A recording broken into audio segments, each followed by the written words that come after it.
볼게요. 자료에 대한 법적 판단으로 옳은 것 찾으래요.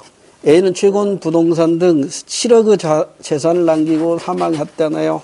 또 계보도 그려봐야겠죠. A가 있고요. B가 있고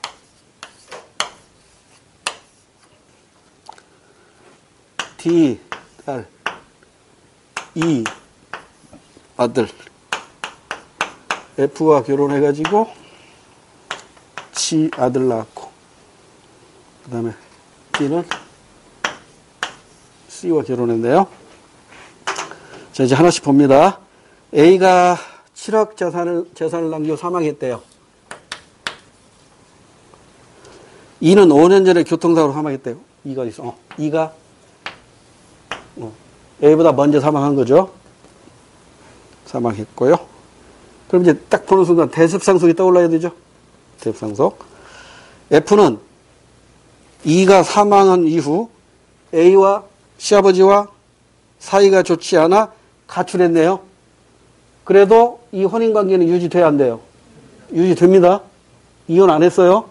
그러니까 상속 받아야 안 받아요? 당연히 받습니다. 상속 받아요.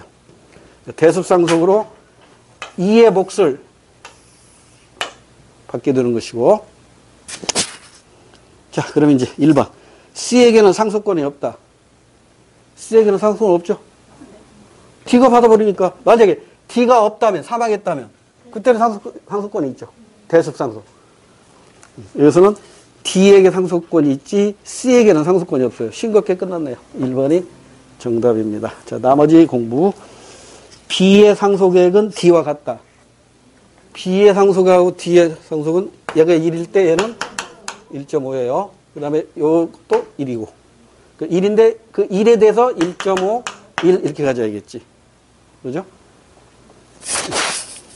E가 상속받을 재산 2억 원은, E가 상속받을 재산 2억 원은 G가 모두 대신 상속합니다. 아닙니다. 나눠 가져야 돼요. 2억이 될지 안 될지는 몰라도 금에서 지금 계산 안 해봤으니까 모르지만 얘하고 얘라고 하면 좀 이상하네. 엄마하고 아들하고 같이 나눠 가져야 되지. 아들이 직계 비속만 갖는 게 아니라고요. 그러니까 3번도 틀렸어요. 우리 시험장에서는 1번이 정답이니까 나머지 볼 필요도 없지만 지금 공부 시간이라 소개해드린 거예요. F는 여기 있죠. F는 시부모를 모시지 않았으므로 상속이 전혀 이루어지지 아닙니다. 구하라 아시죠? 그 엄마가 구하라 재산 다 상속 받아갔잖아요. 그 구하라 이런 경우 상속 못 받게 하려고 법을 만들려다가 실패했잖아요. 그래서 직계 좀비속 관계가 이루어지고 그 우선순위에 해당이 된다면 상속 받게 돼 있어요. 시부모 모시고 안 모시고는 상관없는 거예요. 1번 정답. 24번으로 갈게요. 다음 사례에 관련된 법적 판단으로 옳은 것은, 값은 시가 5억 원인 아파트 한 채가 있었고 친구에게 진 빚 6억 원이 있었다. 와요? 여기 빚이 더 많죠? 이거 상속받으면 안 됩니다. 그러니까 3개월 이내에 상속 포기 신청을 법원에다 내야 됩니다. 개별적으로 내야 됩니다. 그런데 어느 날 값은 갑작스런 심장병으로 사망하였다. 유족으로는 아내 을과 자식은 병이 있었고 가장 가까운 일가 친척으로 6촌은 아무 상관없어요. 4촌 이내가 상속되는 거니까. 한 명이 있었다. 옳은 걸 고르래요. 을은 아내죠. 기한 제한 없이 아무 때나 상속 포기를 할 수 있다. 기한 제한 있습니다. 3개월 이내입니다. 3개월 이내. 우리 교과서는 안 나와 있지만 기간 제한 없다. 이 말 자체가 틀렸고요. 그 다음에 2번. 을이, 즉 배우자, 아내 을이 상속을 포기하게 되면 값의 채무는 병에게 상속된다. 지금 병이 상속을 포기했단 말이 없기 때문에 이 말은 맞을 수도 있고, 만약에 병이 상속을 역시 포기했다면 병에게 상속되지 않겠죠. 근데 그런 말이 없기 때문에 일단 맞는 쪽으로 생각을 해야 돼요. 나머지는 한번 봐봅시다. 을과 병, 자식, 아내와 자식이 함께 한정 승인을 한 경우 정은 값의 채무를 갚을 필요 없습니다. 정은 6촌이니까 4촌 이내가 아니잖아요. 상관없고. 그 다음에 을이 단순 승인을 하게 되면 상속재산의 한도 내에서 값의 채무를 이행하면 된다. 단순이 아니라 한정 승인을 하게 될 때, 한정 승인을 하게 되면 이렇게 되는 것이죠. 이건 뭐 계산하지 않고 2번이 정답이네요. 넘어갈게요. 이제 부동산 관계법이니까 임대차와 관련된, 매매와 임대차에 관련된 법입니다. 25번. 다음 대화에서 가에 들어갈 법적 조항, 타당한 것. 마음에 드는 전셋집을 발견하고 그 집 등기부등본을 발급받았어. 을구에 저당권이 설정되어 있군. 이거 저당권이 설정되어 있으면 일단 접어야 됩니다. 저당권을 해제시키기 전까지는 전세 들어가면 안 되죠. 자, 이제 가에 들어갈 말로 타당한 것. 전세권을 등기하면 안심할 수 있어. 땡. 저당권이 선행하기 때문에 선순위 저당권은 못 이겨요. 전세권이 등기되고 나중에 저당권이 등기됐다면 전세권이 이기지만 지금 저당권이 선순위라고. 저당권 못 이깁니다. 1번 땡. 임차 보증금 반환에는 전혀 지장이 없어. 아니죠. 이게 경매로 넘어가면 저당권이 우선이기 때문에 임차 보증금 못 받을 수도 있어요. 2번도 틀렸고. 임대차 계약서에 확정일자 받으면 문제가 되지 아니에요. 저당권이 선행하고 있기 때문에 선순위 저당권은 이길 수 없다니까. 확정일자 받은 임차권이라 할지라도 이길 수가 없어요. 그래서 4번을 보시면 계약 시 입주 전까지 저당권을 소멸시켜 줄 것을 요구해봐. 소멸 안 시켜주면 들어가면 큰일 납니다. 이 등기부 등본은 누구나 열람할 수 있어요. 요즘 인터넷으로 들어가잖아요. 그 대법원 들어가면 저도 가끔 이용해요. 700원이면 다 얻을 수 있어요. 700원 주면 표제부 갖고 읽고 쫙 볼 수 있어요. 그러니까 집을 사거나 팔 때 또는 임대차 계약을 할 때 반드시 등기부 등본 확인해야 되고 계약할 때는 소유자를 분명히 확인해야 돼요. 이 중개업자도 사기치는 경우가 있더라고요. 그러니까 중개업자도 믿을 게 못 되고 이 소유권자 확실해야 돼요. 여권이라든가 건강기록, 건강보험관리공단 그래서 이름하고 생년을 확실히 해야 됩니다. 26번으로 갈게요. 다음 자료에 대한 법적 판단으로 옳지 않은 것은. 자, 우리 시험 문제는 이렇게까지 길게 안 나와요. 이게 수능이기 때문에 이게 3점짜리로 한 1분 30초에서 2분. 2분 좀 넘게 걸릴 수도 있어요. 우리 시험은 이렇게 길게는 안 나오지만 공부거리로 이런 문제도 있다 정도는 알고 가셔야 됩니다. 매매 상황을 보면 2007년 4월 5일에 갑시 홍길동으로부터 그 소유 주택을 매수하기로 계약을 체결하고 계약금을 지급했어요. 그리고 2달 후에 갑시 홍길동에게 중도금까지 줬어요. 자, 이제 중도금까지 줬으니까 이 매매 계약은 해제가 불가능합니다. 그 다음에 5일 뒤 갑시 위주택 등기부 등본을 떼어봤더니 등기부 등본의 내용은 아래와 같더래요. 아래를 봤더니 6월 6일 날 중도금 지급하고 난 다음 날 성춘향이한테 등기가 넘어가 버렸네요. 그러면 이중매매죠. 이중매매도 유효하다고 그랬죠. 계약자의 원칙에 의해서 유효합니다. 다만 이 값은 홍길동에게 손해배상을 청구할 수 있죠. 계약금의 더블. 그 다음에 그 중도금도 반환받고. 그 다음에 을구를 보니까 근저당 설정이 되어 있는데 홍길동을 채무자로 해서 5천만 원 저당 잡혔네요. 근저당. 땡땡은행에. 자, 그러면 옳지 않은 거 찾아야 돼요. 홍길동은 위 주택을 이중으로 매매하였다. 맞죠? 홍길동은 위 주택을 이중으로 매매하였기 때문에 무효이다 하면 이건 틀려요. 이중 매매도 유효합니다. 성춘향은 위 주택의 적법한 소유자가 되었죠. 등기하면 적법한 소유자가 되니까요. 3번. 값은 성춘향에게 잔금을 지급하고 소유권의 이전을 청구할 권리 없습니다. 성춘향하고 값은 아무 상관관계 없어요. 4번.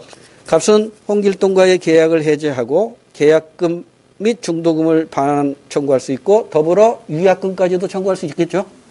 넘어갑니다. 27번. 그림은 주택매매의 일반적 과정입니다. 옳지 않은 걸 찾으래요. 등기부, 열람 반드시 해야 되죠. 표제부, 갑구, 을구 다 따져야 돼요. 그 다음에 계약 체결, 중도금 지급, 등기에 필요한 서류 넘겨받고 등기 이전 함으로써 이제 소유권이 완전히 넘어가는 것이죠. 1번 기역 단계에서는 등기부 열람 단계에서는 누구나 등기부 등본을 교부받을 수 있습니다. 맞고 2번 니은 단계 계약 체결 단계에서 계약금을 지급하지 않더라도 계약은 성립합니다. 계약서 쓰지 않아도 계약은 성립합니다. 3번 디귿 단계 중도금 지급 단계에서 매도인은 매수인에게 수령한 계약금과 중도금을 반환하고 계약을 해제할 수 있다. 땡이죠? 중도금 지급하고는 계약 해제가 불가능해요. 4번 미음 단계 등기 이전 단계에서 새로운 소유자가 등기부의 갑구에 표시되겠죠. 갑구 소유권. 갑구는 소유권이고 을구는 소유권 이외의 권리가 기재가 되니까요. 28번 밑줄 친 가를 얻기에 필요한 요건 보기에서 고르래요. 가가 뭡니까? 임차인이 거주하고 있는 상태에서 집주인이 제3자에게 주택을 매매했대요. 이 경우 새 주인이 와서 자기가 들어와서 살 테니 나가달라고 해도 임차인은 그 남은 임대차 기간 동안 나갈 수 없으며 보증금을 돌려줘야 나가겠다고 주장할 수 있다. 나갈 수 없다고 주장하는 걸 우리는 대항력이라고 그러죠. 대항력은 이사하고 전입신고함으로써 발생하니까 주택의 인도 이사죠. 그 다음에 전입신고 정답 기역 니은입니다. 여기에다가 이제 계약서 원본에다가 동사무소에 가서 확정일자까지 받으면 우선 변제권이 발생하는 것이죠. 대항력과 더불어 또 발생하는 효력이 최우선 변제권. 그러니까 대항력과 최우선 변제권은 같이 다닌다고 그랬어요. 29번 다음 대화에서 밑줄 친 설명으로 옳지 않은 것. 남편 보증금 8천만 원에 좋은 전셋집이 나왔어요. 집주인과 임대차 계약을 하고 싶은데 저당권 설정 액수가 많아 불안해요. 그러면 하지 말아야 돼요. 그래도 이사하면서 전입신고를 하고 확정일자를 받아두면 전세 보증금 보장 받을 수 있잖아요. 아닙니다. 그런 조치를 해도 불안하긴 마찬가지예요. 자, 1번 기역은 임대차 계약은 권리와 의무를 발생시킨다. 당연하죠. 계약 자체가 권리와 의무 관계를 발생시키는 거니까요. 니은은 저당권 설정 액수는 등기부에서 확인할 수 있죠. 디귿이 확정일자 동사무소에서 받을 수 있다. 맞잖아요. 동사무소에서 받을 수 있고 공증사무소에서 받을 수도 있고. 그 다음에 리을이 불안하기는 마찬가지예요. 전세권 설정 등기하면 해소된다. 아닙니다. 전세권 설정 등기해도 선순위 저당권은 못 이긴다고 그랬잖아요. 자, 이제 5번째 사회생활과 법인데 여기에서는 우리 지금까지 사법 공부한 거죠. 사법 공부했으니까 남은 게 우리 공법 중에 헌법 하나 공부했어요. 그다음에 사법 중에 민법하고 임대차 보호법 공부했어요. 그다음에 남은 게 이제 사회법인데 이 공법하고 사회법 남은 걸 묶어가지고 지금 우리 사회생활과법에서 다루고 있단 말이에요. 그러니까 헌법은 정리했고 헌법 이외에 가니까 이제 형법, 행정법, 그다음에 민사소송법 이미 공부했으니까 형사소송법, 행정소송법은 시험법에 안 들어가요. 그래서 지금부터는 형법, 행정법은 거의 시험 문제 안 나오고 있고 형사소송법 이거 두 개 연결시켜서 출제가 되고 있어요. 그다음에 이제 노동법, 경제법. 그 다음에 사회보장법인데 사회보장법은 거의 시험 문제 안 나오고 있어요. 그러니까 형법, 형사소송법 연결시키고 행정법은 간단하게 소개할 거고요. 그 다음에 노동법, 경제법 중심으로 공부하면 5단원이 끝나요. 그럼 이제 6단원이 국제관계와 국제법 이걸로 마무리가 됩니다. 자, 그러면 이제 범죄 성립과 형사 절차, 형법이죠? 형법. 형법의 기본 원리가 뭐예요? 죄형 법정주의. 이거 굳이 쓰지 않아도 되겠죠? 죄형 법정주의에서 파생되는 원칙 많이 있죠? 5가지 정도 기억나요? 형벌, 불, 소급의 원칙. 관습, 형벌의 금지. 명확성과 적정성의 원칙. 그 다음에, 유추 해석, 금지. 4가지 정도인가? 적정성하고 명확성 나누면 이제 5가지겠죠? 요게 이제 파생 원칙이고, 범죄의 성립 요건 3가지 순서대로 구성 요건 해당성, 위법성, 책임성. 근데 시험 문제는 위법성 조각 사유 5가지하고 책임성 조각 사유 3가지. 요거 가지고 잘 출제합니다. 위법성 조각 사유 5가지 뭐였죠? 정당 행위, 정당 방위, 자구 행위, 긴급 피난, 피해자의 승낙이 있었고요. 책임성이 조각돼서 범죄가 성립되지 않는 경우로 만 14세 미만의 형사 미성년자. 요거 지금 논란이 많이 되죠. 이번에 깜짝 놀란 게 중학교 2학년짜리 인천외대 전철에서 막 할머니를 막 폭행을 했어요. 근데 이게 13살밖에 안 돼. 그래서 형사 처벌을 못 해요. 소년원은 보낼 수 있겠지. 그러죠. 촉법 소년이잖아요. 근데 이게 초범이라 소년원 보내기도 좀 힘들다고. 그러니까 요즘 이 형사 미성년, 이게 14세 이거 수정해야 되는데 아직은 우리 시험과는 관계없어요. 14세로 이해하세요.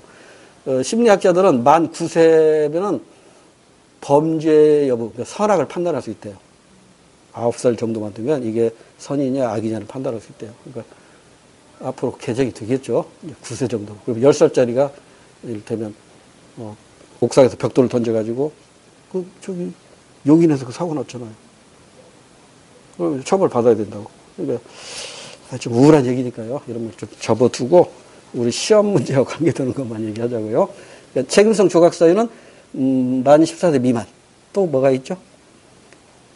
심신 상실자. 그 다음에 강요나 협박에 의한 범죄. 이것은 책임성이 조각되기 때문에 범죄가 성립되지 않는다. 근데 이런 범죄 행위에 대해서는 형벌이 부과되죠. 그래서 이제 형벌은 생명형, 사형이 있고요. 신체형은 없고 자유형의 징역, 금고, 구류가 있고 차이점 기억하시죠. 그다음에 재산형의 벌금, 과료, 몰수가 있고요. 그다음에 명예형으로 자격정지와 자격상실이 있습니다. 여기에 대한 대안도 있죠. 대안으로 형벌에 대한 대안으로 뭐가 있었어요? 보완처분이라는 게 있죠. 보완처분에는 뭐 보호관찰제도라든가 치료가부제도라든가 수강명령이라든가 사회봉사명령이라든가 이런 것들이 있었어요. 그 다음에 이게 이제 실체법이잖아요. 그래서 이제 범죄자를 처벌하는 절차로 넘어간 게 바로 형사소송법이라고. 형사소송법은 3단계죠. 수사, 공판, 집행 이거잖아요. 수사는 검사의 지휘 아래 이루어지고요. 공판은 판사, 법관에 의해서 이루어지고요. 집행은 역시 검사의 지휘 아래 집행이 이루어집니다. 그래서 범죄자가 범죄 행위를 하면 이제 수사를 받게 되죠. 근데 수사를 받게 되는 경우는 현행범인 경우뿐만 아니라 자수나 고소 고발이 있거나 인지, 그러니까 이 수사기관에서 냄새를 맡은 거죠. 이거 마약한 것 같은데 인지를 했다. 그럼 바로 수사 들어갈 수 있잖아요. 저 새끼 뇌물 받은 것 같은데 바로 수사 들어갈 수 있죠. 내사라고 하죠. 그걸 내사해가지고 수사로 들어간다고. 그래서 이제 수사의 종결은 곧 무엇을 의미한다? 기소를 의미해요. 근데 기소하지 않고 혐의 없음으로 불기소 처분할 수도 있다고. 그럼 이때 만약에 구속된 상태로 불기소 처분을 받으면 형사 보상 청구권이 발생하고요. 기소로 넘어가면 형사 피의자의 신분이 형사 피고인의 신분으로 바뀐다고. 형사 피의자일 때 가지고 있는 기본적인 권리가 있었죠. 어떤 것들이었죠?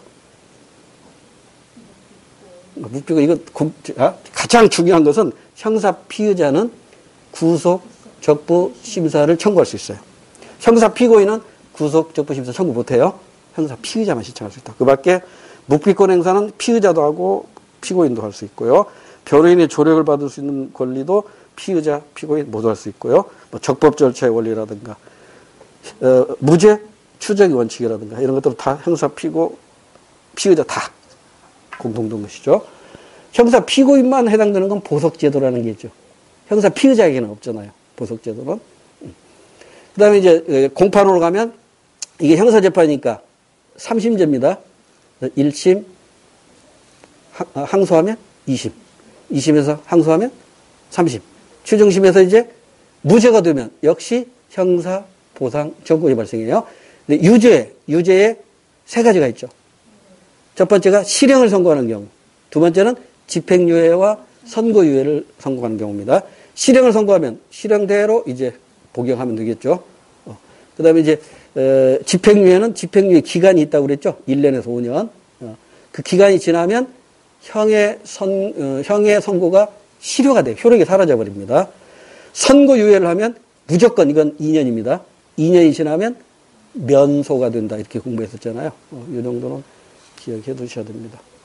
그 다음에 이제, 집행할 때 이제, 형이 확정된 사람은 이제 집행을 하잖아요. 집행 과정에서는 그 수형인에게, 교도소에서 빠져나갈 수 있는 방법이 가석방제도밖에 없어요. 가석방제도. 그 정도만 기억하시고, 이제 문제 풀면서 좀 보완해 드릴게요. 자, 1번으로 갑니다. 다음 사례에서 정수의 행위를 법적으로 바르게 평가한 것. 어느 날 중학생 정수는 버스 속에서 소매치기가 여중생 수키의 지갑을 훔치고 있는 장면을 목격하였다. 정수는 이를 제재하려고 소매치기에게 발길질을 하였다. 수키는 정수 덕분에 지갑을 도난당하지 않았지만 소매치기는 전치 2주의 상처를 입었다. 정당 방위로 봐야죠. 자신뿐만 아니라 자신뿐만 아니라 타인의 신체나 재산상의 위험에서 벗어나기 위해서 하는 행위. 이게 바로 정당 행위란 말이에요. 그러니까 정수가 그 수키의 지갑을 훔치는 장면을 목격하고 이게 현행범이잖아요. 현행범이는 누구나 체포할 수 있잖아요. 발길질 해서 상처를 입었는데 이건 정당 행위로 범죄가 성립되지 않습니다. 1번 형사 미성년자 행위이기 때문에 죄가 되지 않는다. 무슨 얘기야? 지금 이 얘기 중에 지금 중학생이라고만 나왔지 14세 미만인지 이상인지 모르잖아요. 이건 알 수 없는 얘기를 지금 써놓고 있고, 그리고 이거 미성년자와 직접 관계가 없어요. 정당 행위이기 때문에. 현장에 경찰관이 없었기 때문에 사인, 즉 개인에 의한 자구행위로, 자구행위가 아닙니다. 이건 정당 행위입니다. 정당행위가 아니라 정당 방위입니다. 정당 방위. 타인의 법익에 대한 현재의 위난을 피하기 위한 긴급 피난도 아니에요. 4번 타인의 법익에 대한 현재의 부당한 침해를 방위하기 위한 정당 방위이기 때문에 위법성 조각사유가 해당이 되고 처벌할 수 없습니다. 2번 그림은 범죄 성립의 3요소 순서도입니다. 옳지 않은 판단을 고르래요. 구성요건 해당성, 위법성, 책임성 모두 갖춰져야 범죄가 성립합니다. 1번 값이 자신에게 달려드는 맹견을 피할 수 없어. 이 정도 하면 긴급 피난이죠. 이건 위법성 조각 사유에 해당이 되기 때문에 A에 해당하지만 C 옆에 C 위법한가? 아니요. C 옆에 있는 아니요. 즉 위법성 조각 사유로 범죄가 성립되지 않습니다. 너 1번 봤죠? A에는 해당돼요. 구성요건 해당성은 해당되지만 위법성에는 해당이 안 되기 때문에 범죄가 성립이 안 됩니다. 1번 맞아요. 2번 을이 자신에게 달려드는 강도를 폭행하여 전치 6주의 상해를 입혔다면 B에 해당이 된다. 구성요건은 아닙니다. 구성요건 해당돼요. 2번은 말이 안 되잖아. 틀렸잖아. 그래서 정답이고요. 3, 4번은 공부거리.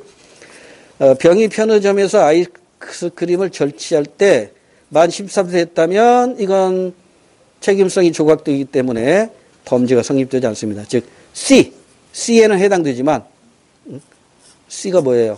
위법성에는 해당되지만 책임성이 없기 때문에 범죄가 성립되지 않고 맞고 정이 가족을 살해하겠다는 저항할 수 없는 협박에 못 이겨 하는 수 없이 자신이 근무하는 회사에 신제품 기술을 넘겨주었다면 D 책임성이 없는 거죠.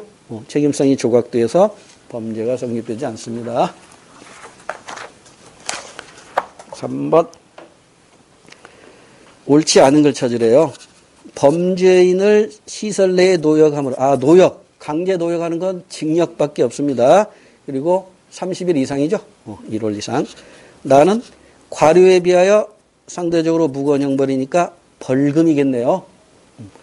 과료는 5만 원 미만, 5만 원 이상이면 벌금이 드는 거잖아요. 그 다음에 답안은 형벌 중 가장 무거운 건 사형이겠죠. 사형. 1번으로 갑니다. 틀린 거 찾아야 돼요. 가에 대하여, 징역에 대하여 그 집행을 유예할 경우, 집행유예, 사회봉사명령을 부과할 수 있어요. 보호관찰도 부과할 수 있고요. 2번, 나는, 벌금은 단기 자유형의 집행으로 인한 폐해를 줄일 수 있다. 그렇죠? 단기 자유형, 징역이나 금고, 이거 교도소에 들어가 있어야 되잖아요. 이걸 폐해를 줄이기 위해서 벌금형을 때리기도 합니다. 그러니까 2번도 맞아요. 3번. 사형의 폐지로는 사형의 범죄 억제 효과를 강조하며 사형의 범죄 억제 효과가 있다면 사형을 폐지하면 안 되죠. 사형을 존속시켜야 되죠. 말이 잘못되어 있잖아요. 3번 정답. 4번 가나다의 경우 주형 법정주의의 적정성의 원칙 당연히 적용됩니다. 4번 우리나라 현행법을 기준으로 할 때 밑줄 친 것에 대한 법적 판단으로 옳은 것. 굶주린 7명의 조카들을 위해서 빵을 훔친 장발장은 절도죄로 5년의 징역형을 선고받았으나 이후 계속된 탈옥으로 인하여 19년간 복역하였다. 석방후 복역 사실 때문에 돈이 있어도 상점이나 여관 등에서 거절당했다. 신부의 집에서 은식기를 훔친 장발장은 다음날 경찰관에 체포되었다.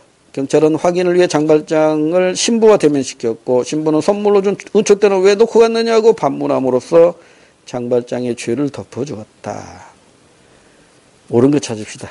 1번 기억 빵을 훔친 장발장의 행위는 정당방위 조카가 배고프다고 빵을 훔치는 거 이거 범죄 행위지 정당방위가 될 수가 없어요. 2번 니은은 징역형 5년 징역형인데 탈옥하다 보니까 19년간 복역했네요. 주형 법정주의 소급표 금지 원칙에 위반되나요? 소급표 금지 원칙과는 상관없어요. 소급표 금지 원칙이라는 건 뭐예요? 지금 일어난 사건을 옛날 법이나 그러니까 행위 시의 법률을 적용하지 않는 게 바로 이게 소급적이거든요. 그러니까 행위 시의 법률을 적용한 겁니다. 이건 5년이었지만 징역형은 5년인데 계속 탈옥하다 보니까 그 법 적용해서 19년까지 간 거잖아요. 이건 소급표가 무관한 거죠.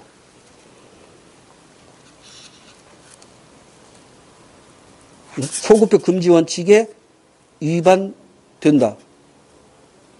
소급표 금지의 원칙에 위반된다. 이거 틀린 거죠? 틀렸어. 위반되는 게 아니라 소급표 금지 원칙에. 그거는 무관한 것이고. 그 다음에 3번 디귿이 은식기를 훔친 장발장은 다음날 경찰관에 체포됐대요. 법원에 체포 적부심사를 청구할 수 있다. 맞죠? 우리나라 현행법상 체포 적부심사라고 했는데 정확히 말하면 구속적부심이죠. 구속적부심. 3번은 맞아요. 4번에 니을 신부가 장발장 죄를 덮어주었는데 법원은 신부에게 과징금 부과할 수 있다. 말도 안 되는 얘기죠. 과징금은 이건 형벌이 아니죠. 과징금은 행정벌입니다. 행정벌. 이거 과징금하고 전혀 무관해요. 5번. 다음은 형사소송 절차. 옳은 것을 모두 고릅시다. 가가 뭐예요? 수사. 공소제기니까 나가 공판. 다가 집행. 이게 3단계로 이루어집니다.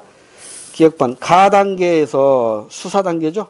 수사 단계에서 영장 없이 체포된 현행 범인도 자기에게 불리한 진술을 거부할 권리가 있다. 당연하죠. 형사 피의자나 형사 피고인이나 모두 묵비권 행사할 수 있어요. 나 단계, 공소 제기 단계네요. 그래서 사실의 인정은 증거에 의하여야만 합니다. 당연합니다. 증거도 형사 피고인에게 불리한 유일한 증거일 때는 그걸로 처벌 못해요. 반드시 증거는 2 이상이어야 합니다. 니은번도 맞아요. 정답은 끝났어요. 기억 니은이고요. 디귿반. 나 단계, 공판 단계에서 구속된 피고인은 검찰청에 보석을 청구할 수 있다. 땡. 법원에다가 보석 신청하는 거예요. 구속적부 심사 청구도 법원에다 하는 것이지 검찰청이 하는 게 아닙니다. 1번. 다단계, 집행 단계에서는 가석방된 자는 가석방 기간 중 원칙적으로 수강명령을 이행하여야 한다. 아니에요. 원칙적으로 수강명령, 이거 상관없어요. 이 수강명령, 이건 집행유예나 선고유예 때 해당되는 것이죠. 1번 정답. 6번 그림 딱 보는 순간 배심원석이 있죠? 배심원석이 있으니까 형사소송이에요? 민사소송이에요? 형사소송에서만 해당이 됩니다. 1번 민사재판과 형사재판에서 실시된다. 땡. 형사재판 중에서도 합의부입니다. 3인 이상의 판사가 3인 판사로 재판이 되는 합의부고요. 2번 법에 대한 전문적 지식이 있어야 아닙니다. 배심원이 들 수 있다. 공무원은 배심원 들 수 있나요? 없어요. 일반 공무원은 되고 법적 공무원은 네. 그리고 공무원으로만 했을 때는 배심원 가능합니다. 근데 이제 경찰관이라든가 뭐 법원에 근무하는 사람은 이렇게 검찰 쪽에서 근무하는 사람, 그러니까 법 쪽에 있는 공무원은 해당 사항이 없지만 아무 말 없이 공무원은 배심원이 될 수 없다 하면 이건 틀린 거예요.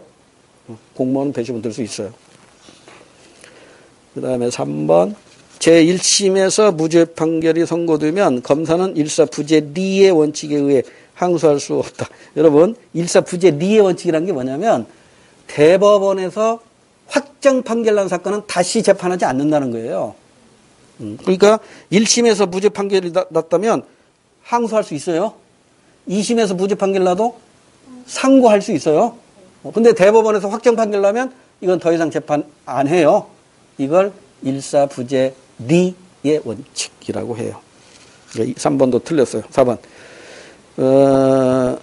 배심원의 판결이 유죄인 경우 배심원은 심리에 관여한 판사와 함께 양형에 관해 토의하고 이 배심원이 요구하는 양형에 대해서 판사는 구속되지 않습니다. 넘어갑니다. 자, 이게 국민참여재판의 법정 모습이었고요. 7번. 다음 자료에 대한 법적 판단으로 옳은 것. 만취한 상태로 자동차를 운전하던 을은 횡단보도를 지나던 값을 치어 전치 12주의 상해를 입혔고 이에 을은 음주운전으로 면허 취소가 되었다. 이 사건에 대해서 가나재판이 진행되고 있대요. 가재판을 보니까 원고 갑 피고 을이니까 민사재판이고 나재판을 보니까 검사가 나와 있죠? 형사재판입니다. 자, 지금 민사재판과 형사재판이 동시에 이루어지고 있네요. 1번 가재판. 민사재판에서 값은 소송 중 을과 화해를 한 경우에는 확정 판결 받은 효과가 나타납니다. 받을 필요 없어요. 화해하는 순간 확정 판결의 효과가 나타나요. 1번 틀렸고 2번 가재판에서 값은 국선 변호인 땡. 국선 변호인은 형사재판에서만 사용되는 용어입니다. 민사재판은 변호인 선임할 수도 있고 안 할 수도 있어요. 그러나 형사재판은 반드시 변호인을 선임해야 되는데 형사 피고인이 재력이 없어. 돈이 없으면 국가에서 대신 변호사를 선임하도록 법으로 규정되어 있는데 이러한 변호사를 국선 변호인이라고 합니다. 그 다음에 그러니까 2번도 틀렸고 3번 나재판. 형사재판에서 을의 범죄 사실을 증명할 책임은 원고가 집니다. 즉 원고인 검사가 증거를 수집해야 돼요. 3번이 정답이네요. 4번은 나재판에서 을은 운전면허 취소 처분의 취소를 청구. 이건 행정소송이기 때문에 가나하고는 아무 관계가 없어요. 운전면허 취소된 거, 이거 취소된 걸 다시 취소해달라. 이 소송은 행정소송이에요. 그러니까 행정재판 해야 됩니다. 8번. 그림은 검사가 값을 니은에 공소 제기할 경우 형사 절차의 흐름을 도식화한 겁니다. 이에 대한 설명을 옳은 걸 찾으래요. 니은이 어디 있어? 아, 그 빈칸에 있네요. 만 18세인 갑은 노상에서 피해자를 폭행하고 현금을 빼앗은 강도 사건의 현행범으로 체포되었다. 경찰은 갑을 수사한 후 검찰에 송치하였다. 검사는 갑을 기억에 송치할 것인지, 18세, 만 18세니까 형사상은 성년이지만 민사상은 미성년자니까 이거 범죄 소년이죠. 소년 범죄란 말이에요. 소년 범죄이기 때문에 소년원으로 보낼 수 있고, 소년원에서 보호처분을 받도록 할 수 있고, 그러니까 이거 가정법원에서 하는 거죠. 아니면 형사법원으로 가서 형벌을 받게 할 수도 있잖아요. 검사는 갑을 기억에 송치할 것인지 또는 니은의 공소제기니까 니은은 뭐예요? 형사법원입니다. 형사법원에 공소 제기할 것인지 고심하고 있다. 그러면 형사법원에 공소를 제기할 경우의 흐름도 공소제기, 다 이렇게 나와 있네요. 옳은 거 찾으래요. 1번. 가 단계에서, 그러니까 공소 제기가 됐으니까 형사 피고인의 단계죠. 증거조사와 갑에 대한 피고인 신문이 실시된다. 맞잖아요. 공소 제기됐으니까 지금 공판으로 들어간 거잖아요. 재판 중이잖아요. 1번 정답이네요. 자, 나머지는 왜 틀렸는가 확인할게요. 나 단계에서 갑은 판결이 선고된 날로부터 14일 이내에 항소할 수 있다. 이거 우리 교과서는 없는 거지만 민사소송은 14일 이내고요. 형사소송은 민사소송이 7일 이내고 형사소송은 14일 이내입니다. 네? 잠깐. 민사가 14일. 민사가 14일. 민사가 14일 이내, 형사가 7일 이내. 자꾸 헷갈리네. 그러니까 2번 틀렸고요. 나 단계니까 선고네요. 1심 선고. 갑은 항소법원의 결정에는, 이건 선고니까 결정 명령이 아니죠. 판결이잖아요. 판결이니까 항소라는 단어를 써야겠죠. 그 다음에 4번. 다단계. 형이 확정이니까 집행단계네요. 갑은 가석방뿐만 아니라 가석방은 청구할 수 있지만 보석은 나단계입니다. 보석은 나단계. 넘어갑니다. 9번. 그림은 갑에 대해 진행된 형사소송 절차입니다. 옳은 거 고르래요. 구속, A 청구, 기각. A 청구가 뭐예요? 구속적부 심사 청구겠죠. 기각돼서 구속 상태가 유지되고 나서 기소했네요. 기소했으니까 이제 형사 피의자가 형사 피고인으로 신분이 바뀌죠. 그래서 이제 B를 청구했네요. 보석 청구했겠죠. 허가해서 석방이 되었고, 그 다음에 이제 판결. 이런 순서가 나와 있는데, 옳은 걸 찾으래요.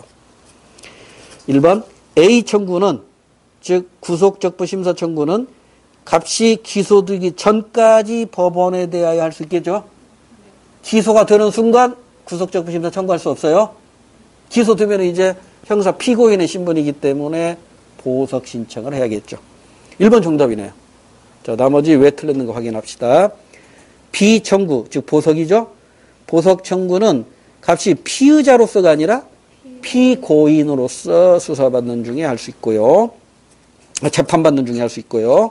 그러니까 피의자로서 수사받는 중에 할 수 있는 건 구속적부 심사 청구고. 3번. 갑은 법원의 유죄 판결에 불복하여 항고가 아니라 항소할 수 있고요. 그 다음에 4번.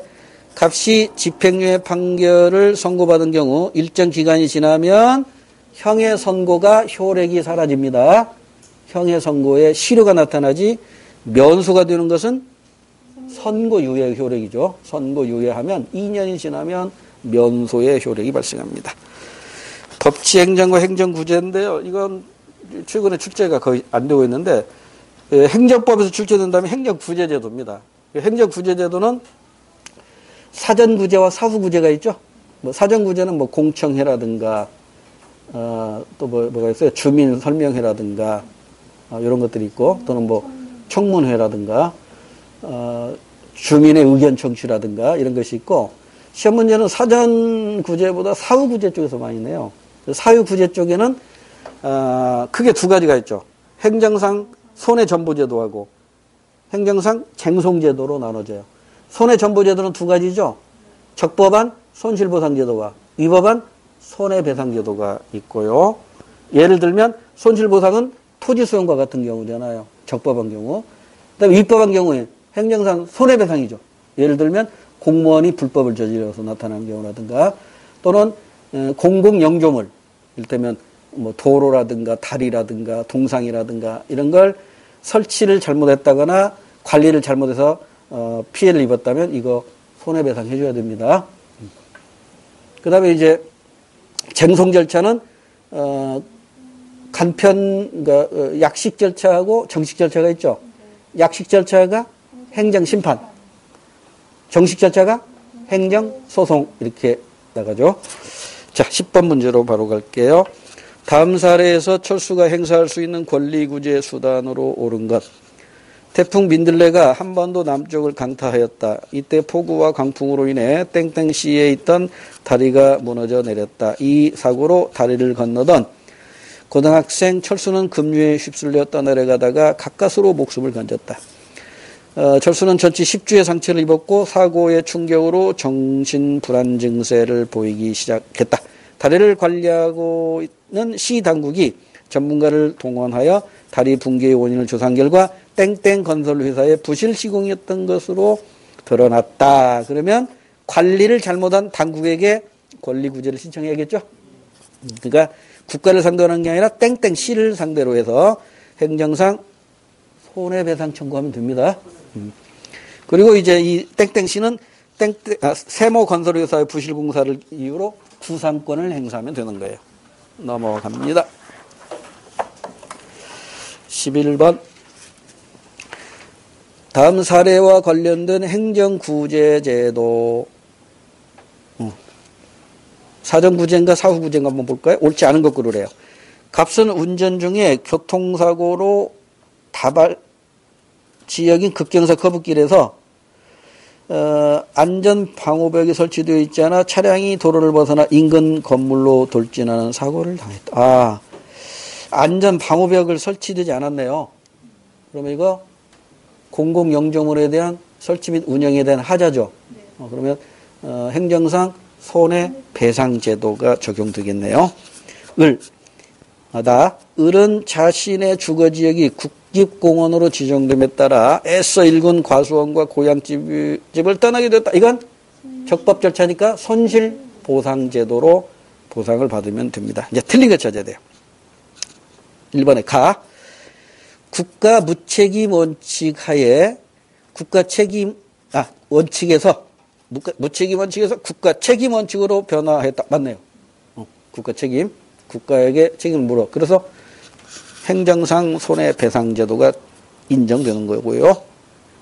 1번 맞고 2번. 가. 법률에 공무원의 고의 과실을 명문으로 규정하고 있다. 없어요. 이런 거. 공무원의 고의 과실을 명문으로 규정하고 있지는 않아요. 손해배상. 그 다음에 이게 11번 문제도 교과서에는 없는 문제예요. 그 다음에 4번. 공평부담의 원칙과 사회정의 원칙에 따라 인정된다. 뭐가? 손실보상이. 그 다음에 역시 손실보상. 재산권 침해 이전의 생활 상태를 고려한 정당한 권리 구제해야 된다. 당연하죠. 2번만 틀렸어요. 그 다음에 청소년과 관련된 건데 학교 생활은 거의 시험 문제 안 나오니까 청소년 권리만 좀 신경 쓰면 됩니다. 잠깐 쉬었다가 청소년 권리로 들어갑시다.